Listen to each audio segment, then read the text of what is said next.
morning to all of you. I hope that you're all doing well. This is me, Syed Shujatullah. Yeah, now let us see the important subheadings under privatization. చూద్దాం మనం ఇట్లా రాసుకోవాలండి మీరు. Autonomy to public sector.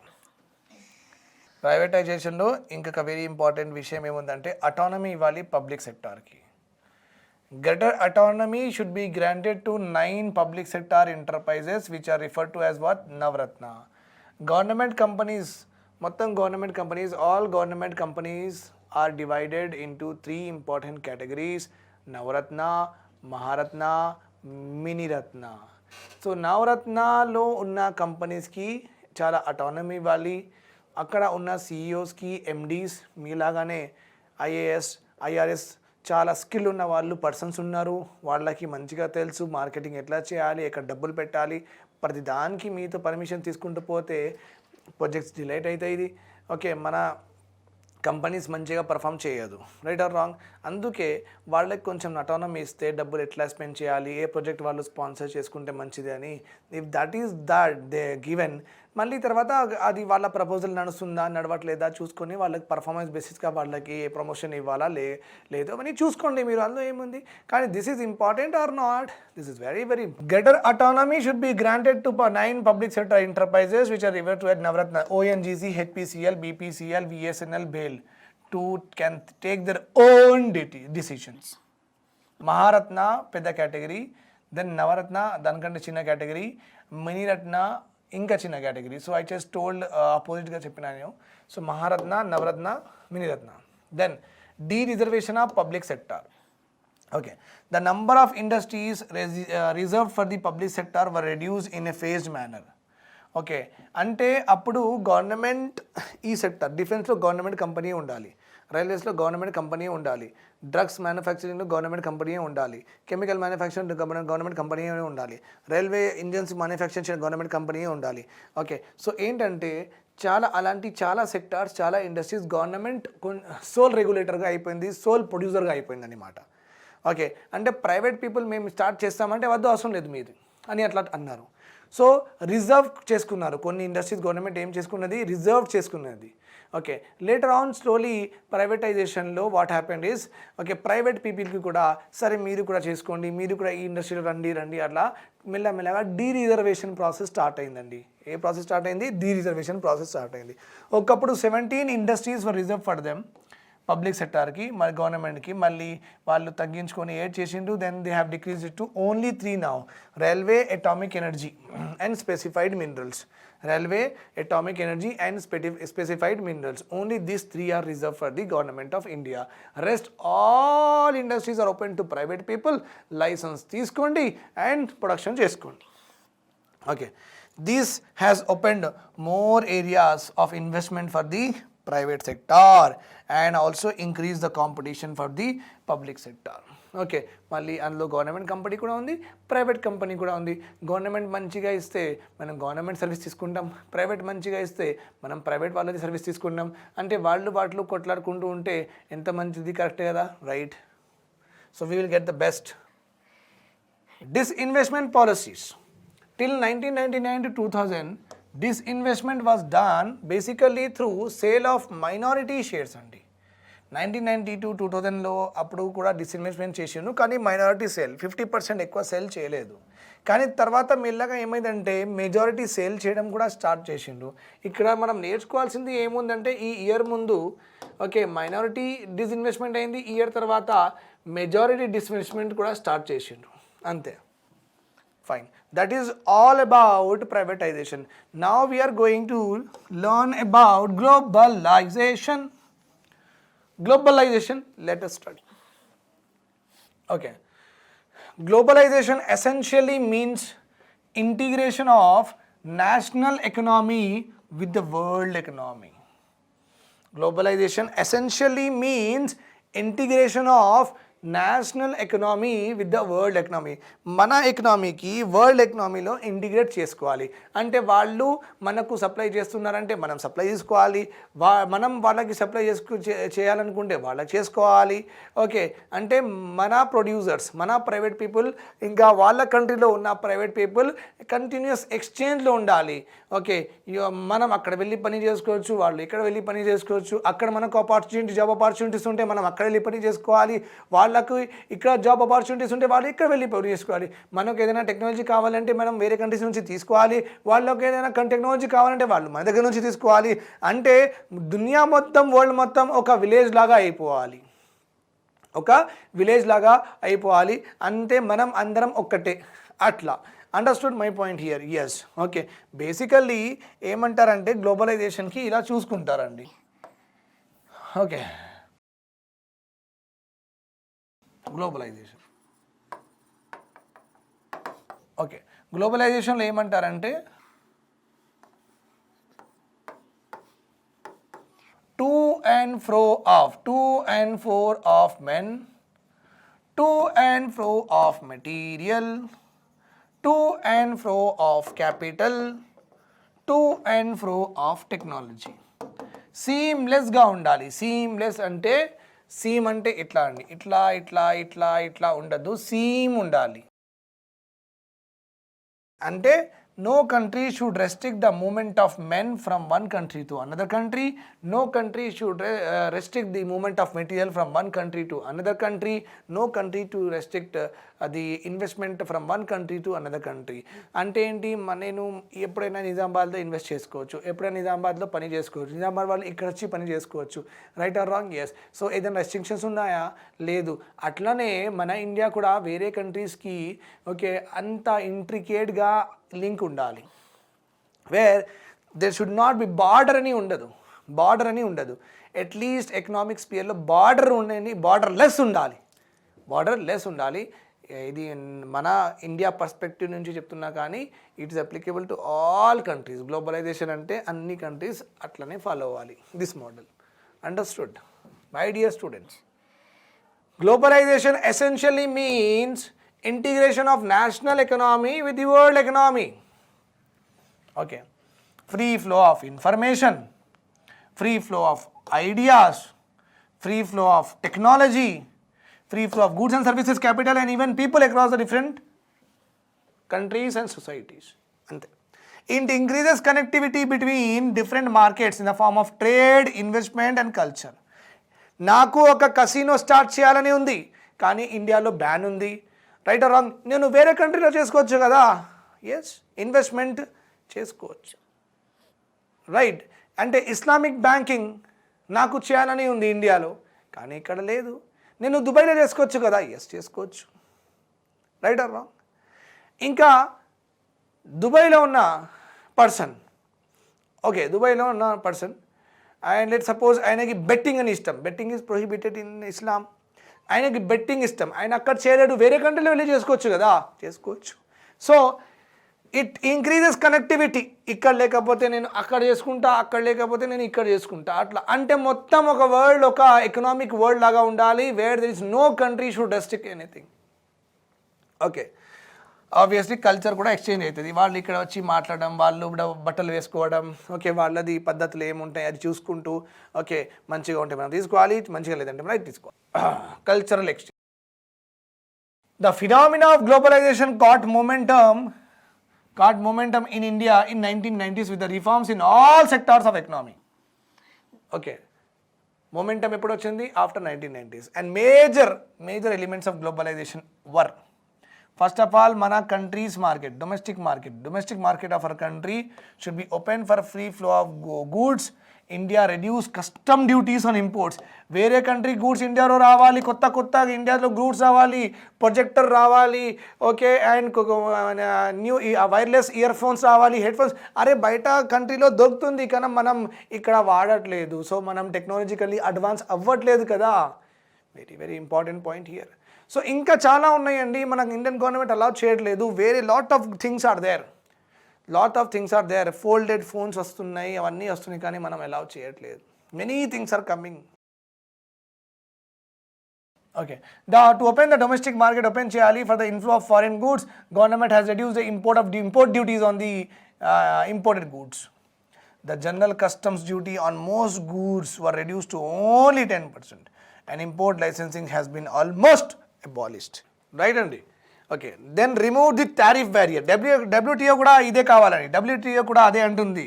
ఏమంటుందంటే దునియా మొత్తంలో goods రావడం వెళ్ళడం ఎందుకు ఆపుతున్నారు? కావాల్సిన వాళ్ళు కొంటారు కదా, టెక్నాలజీ కొత్త టెక్నాలజీ వస్తే వాళ్ళు తీసుకుంటారు కదా. ఓకే, మార్కెట్లో కొత్తతనం వస్తే పీపుల్ అడ్వాన్స్ అవుతారు కదా, క్వాలిటీలో కొంచెం మార్పులు వస్తాయి. మీరు కుక్కర్ ఇస్తున్నారు, ఒక 2 years నడుస్తుంది, వేరే కంట్రీ కుక్కర్ 5 years నడుస్తుంది, అందరి జనాలకి మంచిది కదా, అదే రేట్లో దొరుకుతుంది కదా, మీకు బాధ అయింది అని డబ్ల్యూటీఓ ఏమంటుందంటే వరల్డ్ ట్రేడ్ ఆర్గనైజేషన్ అనమాట. ట్రేడ్ మొత్తం వరల్డ్లో ఉన్న గవర్న్ చేస్తుంది. ఏదైనా కంట్రీ ఏదైనా ఇంపోర్ట్ ఎక్స్పోర్ట్ అలౌ చేయట్లేదంటే వాళ్ళకి ఇంపోర్ట్ ఎక్స్పోర్ట్ చేయడం ఆపేసి వాళ్ళతో శాంక్షన్స్ పెట్టి వాళ్ళకి ప్రెషరైజ్ చేసి ఇప్పుడు ఫాలో చేస్తావా చేయవా అని వాళ్ళది గవర్న్ చేస్తారు. సో జనరల్గా వాళ్ళది ఇంటెన్షన్ ఏముందంటే వరల్డ్లో గూడ్స్ అటు ఇటు తిరుగుతూ ఉండాలి, జనాలకి ఏం కావాలి అది ఇవ్వడమే కదా హ్యుమానిటీ, అంతే. ఓకే, కానీ దానికి కాన్సిక్వెన్సెస్ కూడా ఉన్నాయి, కానీ తర్వాత చదువుకుందాం. Tariff barriers. Okay, tariff barriers ఒక మంచి కాన్సెప్ట్ అండి. టారిఫ్ బ్యారియర్స్ ఒక మంచి concept. How? I will tell you. Okay, నా ఓకే, కంట్రీలో ఏదైనా గూడ్ రావాలి అంటే ఇంపోర్ట్, వేరే కంట్రీ గూడ్ ఆర్ సర్వీస్ మన కంట్రీలో ఎస్పెషల్లీ సర్వీస్ది ఏముండదు బాధ. ఏదైనా గూడ్ అంటే ల్యాప్టాప్లు లేకపోతే ఏదైనా గ్రెయిన్స్, మ్యాంగోస్, ఏదైనా గూడ్ అనేక మనకు కనిపించడం. ఓకే, మనకు కనిపించిన మెటీరియల్స్కి గూడ్ అంటాం. Okay, if anything to be important in our country, generally countries వాళ్ళు ఏం చేస్తారంటే కొన్ని బ్యారియర్స్ పెడతారు. అంటే ఆ ఇంపోర్ట్స్ రావడానికి కొంచెం ఆపాలని చూస్తారు. ఓకే అండి, రైట్, అబ్సల్యూట్లీ రైట్. బ్యారియర్స్ చూస్తారు. ఆ బ్యారియర్ 2 బ్యారియర్స్ ఉంటాయి అండి. ఒక component of barrier tariff barriers అంటారు, ఇంకొక component of barriers non tariff barriers అంటారు. టారిఫ్ బ్యారియర్స్ అంటే మీకు ఈజీగా అర్థమైంది. Okay, non tariff barrier and tariff barriers అంటే what is the meaning of tariff barrier? Tariff barrier means government taxes, external sector duty కదా, duty custom డ్యూటీతో వేరే countries product మన కంట్రీ రావడానికి ఆపేస్తుంది. ఓకే, వాళ్ళకి డిస్కరేజ్ చేస్తుంది. అంటే ఇండియాలో ఒక కోల్గేట్ 10 రూపీస్ ఉంటే వీళ్ళు కూడా కోల్గేట్ 10 రూపీస్లో అమ్ముతామని చెప్తే గవర్నమెంట్ ఏం చెప్తుంది అంటే సరే అమ్మండి, ఇంపోర్ట్ డ్యూటీ 15 రూపీస్ అంటే 5 రూపీస్, అంటే వీళ్ళది 10 రూపీస్ది కోల్గేట్, ఇక్కడ 5 రూపీస్ది పెట్టాలి, 15 రూపీస్. సో కన్జ్యూమర్ ఇది 10 రూపీస్ కోల్గేట్ కొంటాడా లేకపోతే 15 రూపీస్ కోల్గేట్? మరి చిన్నపిల్లలాగా సార్ అక్కడ గ్రామ్ ఎక్కువ ఉందని అని అడగద్దు అండి. Gram same, wait same, size same, ఇవన్నీ సేమే. ఇంకా టూత్ కోసమే కోల్గేట్, వేరే దానికోసం కాదు. ఓకే, అన్నీ సేమే, right. But consumer will buy 10 rupees only. అంటే వీళ్ళ ప్రొడక్ట్స్ డిస్కరేజ్ చేస్తుందా లేదా? ఎక్కడ గవర్నమెంట్ డిస్కరేజ్ చేస్తుంది. డబ్ల్యూటీఓ ఏమంటుందంటే ఇట్లా చేయకండి ప్లీజ్. ఓకే, వాళ్ళకి కూడా ఫ్రీగా రానివ్వండి. ఓకే, మీ డొమెస్టిక్ మ్యానుఫ్యాక్చరర్స్ ఈ ప్రొడక్ట్స్ కంపీట్ చేసుకుంటారు. కాంపిటీషన్, మీరు జిలేబీ మంచిగా ప్రిపేర్ చేస్తే నేను ఇంకా మంచిగా ప్రిపేర్ చేస్తాను, అట్లా నేను కాస్ట్ తగ్గించుకోవడానికి చూస్తుంటారే, నేను ఎట్లా కాస్ట్ తగ్గించాలి అంటే రీసోర్సెస్ వేస్ట్ అవ్వకుండా చూస్తా. అరే ఫ్యాన్ అంత బిల్ వస్తుంది కదా, ఓకే బిల్ అంటే ఫ్యాన్ 20 అట్లానే మీరు వదిలేసి వెళ్తున్నారు, ఫ్యాన్ ఎప్పుడైనా బయటికి వెళ్తే ఆఫ్ చేసిపోండి, వాటర్ ఎక్కువ యూజ్ చేస్తున్నారు, అలా అని నేను కాస్ట్ ఆఫ్ ప్రొడక్షన్ తక్కువ అవ్వడానికి చూసుకుంటాను. టైంకి వస్తున్నా అట్లా అడుగుతా. ఎందుకు? టైంకి వస్తే టైంకి పోతే ఎక్కువ ప్రొడక్షన్ అవుతుంది, నేను ఎక్కువ సప్లై చేసుకోవచ్చు. ఎందుకంటే కాంపిటీటర్స్ ఉన్నారు, అక్కడ ఎవరున్నారు? కాంపిటీటర్స్ ఉన్నారు. అట్లా అని కన్జర్వేషన్ ఆఫ్ రిసోర్సెస్ కూడా అవుతుందండి కంట్రీది. సో గవర్నమెంట్ డబ్ల్యూటీఓ అదే చెప్తుంది, మీరు అలౌ చేయండి కాంపిటీషన్కి, మీ డొమెస్టిక్ మ్యానుఫ్యాక్చర్సే కొంచెం లైన్లో వస్తారు, కొంచెం మంచి వాళ్ళతో మంచి మార్పులు వస్తాయని చెప్తుంది government. Okay, yes, okay. So ఇది టారిఫ్ బ్యారియర్స్ అంటారు. ఏమంటారు? టారిఫ్. ఓకే, ఇంపోర్ట్ డ్యూటీస్ చాలా పెట్టడం. మళ్ళీ మనకు కూడా ఎక్స్పోర్ట్ చేయడానికి సపోర్ట్ ఎవరైనా మ్యాంగో ఉన్నాయి అనుకోండి, మ్యాంగో ఎక్స్పోర్ట్ చేయడానికి ట్రై చేస్తే గవర్నమెంట్ ఏం చెప్తారంటే మ్యాంగో అందరికి కావాలి కదా, మన national fruit, mango is national fruit కదా, వద్దు మన జనాలకి దొరకాలి, మనకు డొమెస్టికే చాలా డిమాండ్ ఉంది అంటే ఎక్స్పోర్ట్ డ్యూటీ చాలా పెడుతుంది. అంటే అమెరికాలో ఒక మ్యాంగో 15 రూపీస్ అంటే మనకు ఇక్కడ ఎక్స్పోర్ట్ డ్యూటీ పెట్టి 19 రూపీస్ 20 రూపీస్ అయిపోతుంది. అంటే మన వాళ్ళు ఎక్స్పోర్ట్ కూడా చేయలేరు. This is called as tariff barriers. అంటే డబ్బులు ఎక్కువ పెట్టి, ట్యాక్స్ లాగా డ్యూటీ లాగా ఎక్కువ పెట్టి ఆపడం టారిఫ్ బ్యారియర్స్ అంటారు. నాన్ టారిఫ్ బ్యారియర్స్ అంటే ఇక్కడ గవర్నమెంట్ బయోలాజికల్ రీజన్స్ ఇస్తుంది. ఏమిస్తుంది? బయోలాజికల్ రీజన్స్ ఇస్తుంది. ఓకే, ఏమైందంటే ఇండియా వాళ్ళు ఆల్ఫెన్సో మ్యాంగోస్ పంపించారండి. మంచిగా ఒక పెద్ద షిప్లో ఒక టన్లు ఆల్ఫెన్సో మ్యాంగోస్ బ్రిటన్లో పంపించారు. ఓకే, ఇక్కడ బ్రిటన్లో ఇక్కడ పంపించారు. ఇది ఏషియా, ఇది యూరోప్, ఇది బ్రిటన్, ఇక్కడ పంపించారు. ఓకే, బ్రిటన్కి మంచిగా పంపించారు. ఇది మన ఆఫ్రికా. ఓకే, ఇట్లా ఇండియా ఇట్లా పోయి, ఓకే, ఇండియా మంచి ఇట్లా పెద్ద షిప్ పోయింది. ఎక్కడ? బ్రిటన్కి పోయింది. ఫుల్ ఆల్ఫోన్సో మ్యాంగోస్ తీసుకొని. అక్కడ ఆల్ఫోన్సో మ్యాంగోస్లో మొత్తం ఏమున్నాయి అంటే పెద్ద కార్టూన్స్ ఉన్నాయి ఆబ్వియస్లీ ఈ షిప్లో. ఆ కార్టూన్లో 2-3 కార్టూన్లలో కొంచెం ఏదో డిసీజ్ ఉన్నింది, ఏదైనా డిసీజ్ ఉన్నింది. వీళ్ళు ఏం చేశారంటే, అమ్మా ఈ డిసీజ్, ఈ బ్యాక్టీరియా చాలా మా దగ్గర అస్సలు పుట్టలేదు ఈ లైఫ్లో, అంటే బ్రిటన్లో ఎప్పుడు ఇలాంటి బ్యాక్టీరియా రాలేదు, ఇది కొత్త స్ట్రెయిన్ ఉంది, మేము ఇలాంటి తీసుకోం, వేరే దానిలో కూడా ఉండొచ్చేమో అని మొత్తం రిజెక్ట్ చేసిండు. మొత్తం కన్సైన్మెంట్ వాపస్ వచ్చింది.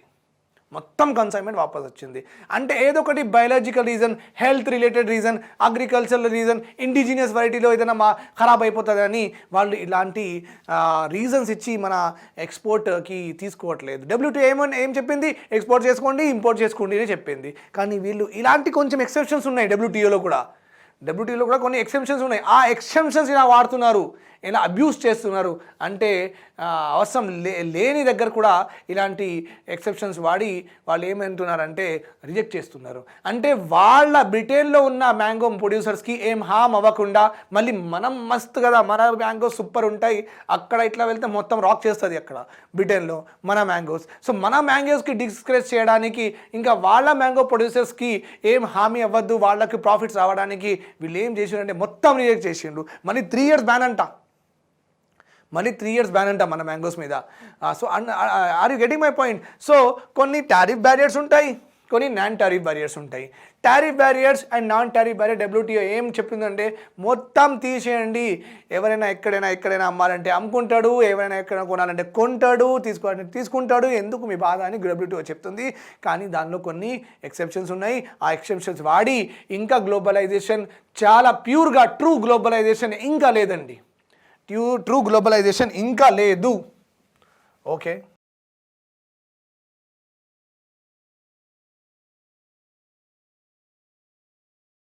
fine. Now let us see FERA, Foreign Investment Regulation Act was liberalized అంటే కొంచెం ఫారెన్ ఎక్స్చేంజ్ అంటే మనం రూపీ, నాకు ఏదైనా బ్రిటన్ నుంచి కొనాలంటే నేను 100 రూపీస్ 1000 రూపీస్లో బ్రిటన్ నుంచి ఇయర్ ఫోన్ కొనాలంటే ఈ 1000 రూపీస్ ఇస్తే వాళ్ళు తీసుకోరు. నేను ఇది బ్యాంక్లో లేకపోతే వెస్టర్న్ యూనియన్లో లేకపోతే RBI దగ్గర వెళ్ళి 1000 రూపీస్ సార్ నాకు డాలర్స్ కావాలంటే వాళ్ళు ఎక్స్చేంజ్ వచ్చి డాలర్స్ ఇస్తారు మనకు. ఆ డాలర్స్ నేను డాలర్స్లో తీసుకోవాలి బ్రిటన్లో. ఓకే, లేకపోతే ఆన్లైన్ అది ఆల్రెడీ కన్వర్షన్ అయిపోతుంది. ఆన్లైన్ అంటే కన్వర్షన్ అయిపోతుంది, బ్యాంకింగ్లో ఉంటుంది అవన్నీ. అప్పుడు నేను 1000 రూపీస్ది బ్యాంకింగ్ నాది ఎగ్జిస్ బ్యాంక్ నుంచి ఏదైనా కొంటే అంటే ఎగ్జిస్ బ్యాంక్ దగ్గర కూడా ఫారిన్ కరెన్సీ ఉంటుంది. సో నేను 10,000 రూపీస్ది ఒక యూకేలో ఉన్న DKNY అలాంటి బ్రాండ్స్కి వెళ్ళి యూకేలో ఉన్న సైట్స్కి వెళ్ళి అక్కడ నేను క్లిక్ చేసి అరే నాకు ఇది కావాలి అని అంటే నేను వాళ్ళ డైరెక్ట్ అంటే ఆ ప్రొడక్ట్ ఉన్న సైట్కి వెళ్ళి నేను ఆర్డర్ చేయాలంటే ఆర్డర్ చేసుకోవచ్చు. సో యాక్సిస్ బ్యాంక్ అంటే గ్లోబల్ బ్యాంక్ కదా, ఈజీగా యాక్సెస్ ఉంటుంది. సో నువ్వు వాళ్ళ అమెజాన్ లాగా వాళ్ళ సైట్లో వెళ్ళి నేను ఆర్డర్ ప్లేస్ అని చెప్తే అక్కడ $5 అని ఉంటుంది, లేకపోతే $10 అని ఉంటుంది, లేకపోతే $100 అని ఉంటుంది. నేను దాన్ని క్లిక్ చేస్తే ఆటోమేటికల్లీ నా యాక్సిస్ బ్యాంక్ ఏంటంటే వాళ్ళకు డాలర్లో ఇస్తుంది, మనది రూపీలో పోతుంది. ఓకే, అంటే ఎవ్రీ బ్యాంక్ దగ్గర ఎక్స్చేంజెస్ ఉంటాయి అండి, కొన్ని ఫారిన్ రిజర్వ్స్ ఉంటాయి. ఓకే, ఎందుకంటే ఆ ఎగ్జిస్ బ్యాంక్ నాకు ఇవ్వాలి కదా, అలాంటి నాకు ఫెసిలిటీ లేదంటే నేను వేరే బ్యాంక్ దగ్గర పోతా, రైట్ ఆర్ రాంగ్? సో ఈ ఎక్స్చేంజ్ రేట్స్ ఉంటాయి కదా, గవర్నమెంట్ చాలా ఏం చేసిందంటే ఎక్కువ తక్కువ అవ్వకుండా చూసుకోవడానికి చేసింది. ఎక్స్చేంజ్ రేట్ పెరిగిపోతుంది. It is like a very big concept. Balance of payment అనేది అవ్వలేదు అనుకుంటా నేను. I think we have not discuss this. So once I discuss the balance of payment know this concept you will get it. Okay, don't need to worry about it. So foreign ఎక్స్చేంజ్కి government అప్పుడు regulate చేసింది. ఫారెన్ ఎక్స్చేంజ్ అంటే $1కి $60, $1కి $70. ఇది 70 ఉంటే మంచిదా, $1కి 60 ఉంటే మంచిదా? ఇది ఆర్బీఐ కంట్రోల్ చేసింది ఒకప్పుడు. కంట్రోల్ చేస్తే ఏమైందంటే చాలా డిస్కరేజ్మెంట్ అయిపోయింది, ఎక్స్పోర్టర్స్కి ఇంపోర్టర్స్కి చాలా డిస్కరేజ్ అయిపోయింది. ఓకే, సో వాట్ హ్యాపెండ్, ఇప్పుడు ఫారెన్ రెగ్యులేట్ మేము చేయం, ఫారెన్ రెగ్యులేషన్ ఉండదు, ఫారెన్ ఎక్స్చేంజ్ మేనేజ్మెంట్ చేస్తాం. Okay, exchange pass to enable foreign currency ట్రాన్సాక్షన్లో కొంచెం రెగ్యులేషన్ కొంచెం లిబరలైజ్ చేస్తాం. మీరు ఏదైనా ఫారెన్ కంట్రీ నుంచి కొంటే, ఫారెన్ వాళ్ళు మన కంట్రీ నుంచి కొంటే మేము ఏం ఆపం, మేము కొంచెం మీకు ఫెసిలిటేట్ చేస్తాం, ఏం టెన్షన్ పడకండి, కొంచెం liberalise చేసేసినాం. Okay, so Foreign Exchange Regulation Act came in the year 1990, very, very important for the payments point of view, and it has been changed into our Foreign Exchange Management Act of 1999. Remember this one, Foreign Exchange Act of 1999. Okay, India signed many agreements with WTO. Okay, saying that we want to liberalize our trade. Mem liberalize cheyalanuntunnamandi, we are ready to do the liberalization. That's why India is a part of TRIPS, trade related intellectual property rights. Okay, India is a part of TRIMS, trade related investment measures. Okay, investment foreign investment ఈజీగా రావడానికి. So trade అంటే ఏదైనా కొనడానికి, ఏదైనా by చేయడానికి, investment చేయడానికి. So ఇది కొంచెం ఫెసిలిటేట్ చేస్తాం, మంచి రిఫార్మ్స్ తీసుకొస్తాం. సో దట్ మన వాళ్ళు ఎక్కడైనా ఇన్వెస్ట్ చేయాలంటే, వేరే వాళ్ళు మన దగ్గర ఇన్వెస్ట్ చేయాలంటే ఫారిన్ వాళ్ళు టెన్షన్ అవ్వకుండా చేసేవాళ్ళు. AOA, అగ్రిమెంట్స్ ఆన్ అగ్రికల్చర్ కూడా చేసినాం మనం. Agreements on agriculture also we have done. Okay అండి. Now FDI, foreign investment, generally, remember my dear students, foreign investment will generally come in the country. Foreign investment will generally come in the country in the form of what? In the form of foreign direct investment.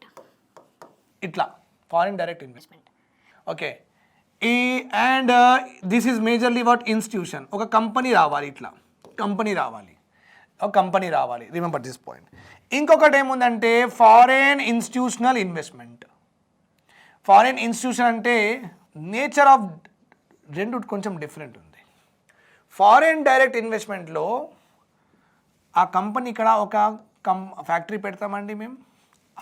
బయట ఉన్న company ఏమంటుందంటే మీకు ఒక factory పెడతాం, ఇక్కడే production చేసుకుంటాం, ఇక్కడ production చేసుకోవడానికి మీ జనాలకి మేము ఎంప్లాయ్మెంట్ ఇస్తాం, మీ పవర్టీ తగ్గుతుంది. అంటే వాళ్ళు వచ్చినప్పుడు కొంచెం బెనిఫిట్ అవుతుంది మనకు. ఫారిన్ ఇన్స్టిట్యూషనల్ ఇన్వెస్ట్మెంట్ అంటే ఓన్లీ మన నేషనల్ స్టాక్ ఎక్స్చేంజ్లో, బాంబే స్టాక్ ఎక్స్చేంజ్లో షేర్స్ ఉంటాయి కదా, వీళ్ళు అది కొంటారు. They just trade in what? Trade in share market. Bond మార్కెట్లో వాళ్ళు ట్రేడ్ చేస్తుంటారు. అంటే ఇక్కడ ఈ ఫామ్లో ఉన్న డబ్బులు మనకు వస్తాయి, ఎఫ్డిఐలో వచ్చిన డబ్బులు కొంచెం మన దగ్గర స్టే అవుతుంది, వాళ్ళతో ఒక అసెట్ క్రియేట్ అవుతుంది, జనాలకి మంచిగా పడుతుంది, అన్ఎంప్లాయ్మెంట్ పోతుంది, ఎంప్లాయ్మెంట్ క్రియేట్ అవుతుంది, ఇంకా మంచిగా కొత్త ప్రొడక్ట్ సప్లై కూడా పెరుగుతుంది. ఫారిన్ ఇన్స్టిట్యూషనల్ ఇన్వెస్ట్మెంట్ అంటే ఒకటిగా స్టాక్ ఎక్స్చేంజ్లో ట్రేడ్ చేయడం. ఈ మనీ మనకు ఉంటే ఉంటుంది, లేకపోతే ఉండదు. ఓకేనా, వాళ్ళకి ఇష్టం ఉంటే డాక్టర్ రెడ్డీజీ లేకపోతే గవర్నమెంట్ షేర్స్ ఇలా కొంటారు. అలాగే ప్రైస్ తగ్గిపోతే అక్కడ నుండి డబ్బులు తీసుకొని హాంకాంగ్ ఎక్స్చేంజ్ లేకపోతే నాస్డాక్ అక్కడక్కడ వాళ్ళు సిన్బెక్స్, ఓకే, సింగపూర్ ఎక్స్చేంజ్ అక్కడ పెట్టేశారు. అంటే ఇది ఇక్కడ వచ్చిన డబ్బులు ఒక దగ్గర జమ అవ్వదు, ఇది వొలటైల్ డబ్బులు అన్నమాట. దిస్ ఇస్ ఏ వొలటైల్ డబ్బులు, అంటే వీ కెనాట్ యూజ్ ఇట్. దాంతో ఏం అసెట్ క్రియేట్ అవ్వదు, కానీ ఎఫ్డిఐలో మాత్రం అసెట్ క్రియేట్ అవుతుంది. ఇంకొకటి ఏమంటే క్వాలిఫైడ్ ఫారెన్ ఇన్వెస్టర్. కొన్ని ఇండివిజువల్స్కి, some individuals are designated, government designate చేసింది. ఏం డెసిగ్నేట్ చేసింది?